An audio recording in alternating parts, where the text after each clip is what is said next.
Some swimmers look as if they could swim butterfly all day long. Part of this is due to body build and flexibility. Part of it is due to good technique and knowing how to focus on the right things. But a big part of effortless butterfly is how you breathe.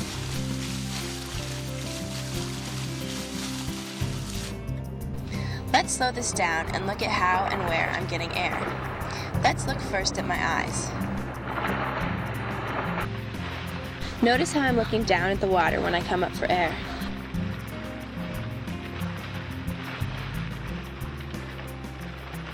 My head stays low, my chin and mouth just barely clear the surface. I find my air in a pocket that's formed just above the water.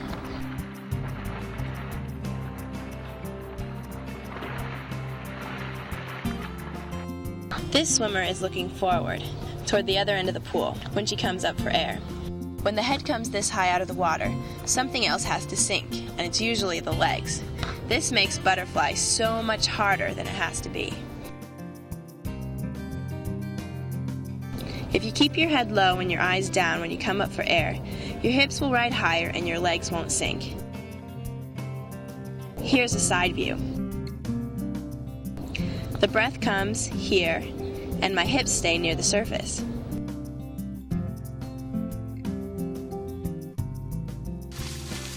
You can see this even better from the surface. Notice how I stay low for the breath, and that my hips don't sink when I breathe.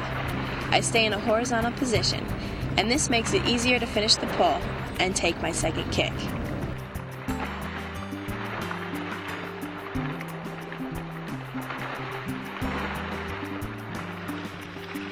Notice that I also breathe early, as soon as I start the in-sweep of my pull.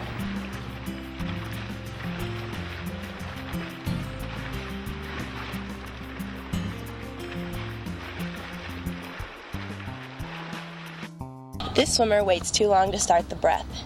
Her arms have already started to pull before she comes up for air. If you breathe too late, it interferes with the rhythm of your stroke and the alignment of your body. Notice how this swimmer is struggling to find a rhythm, and it is almost vertical in the water.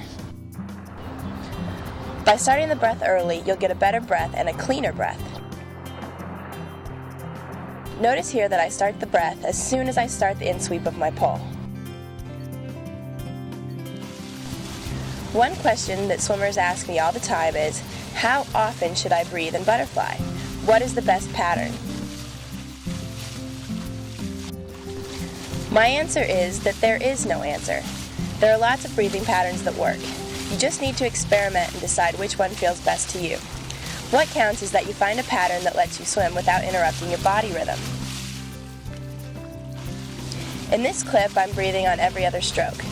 This is the pattern that I use when I swim the 100 fly. It lets me maintain a fast body rhythm without too many interruptions for the breath. It lets me stay quick and flowing. If you breathe on every other stroke, make sure that you keep your body rhythm the same for each stroke.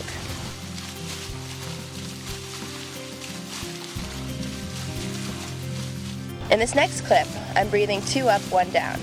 This is the pattern that I use in the 200 fly. It lets me get air a little more often, but still lets me keep my fast rhythm.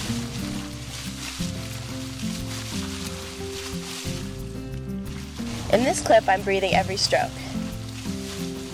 The trick to this pattern is to try to maintain your rhythm. I don't ever really use this pattern, but that doesn't mean it's not right for you.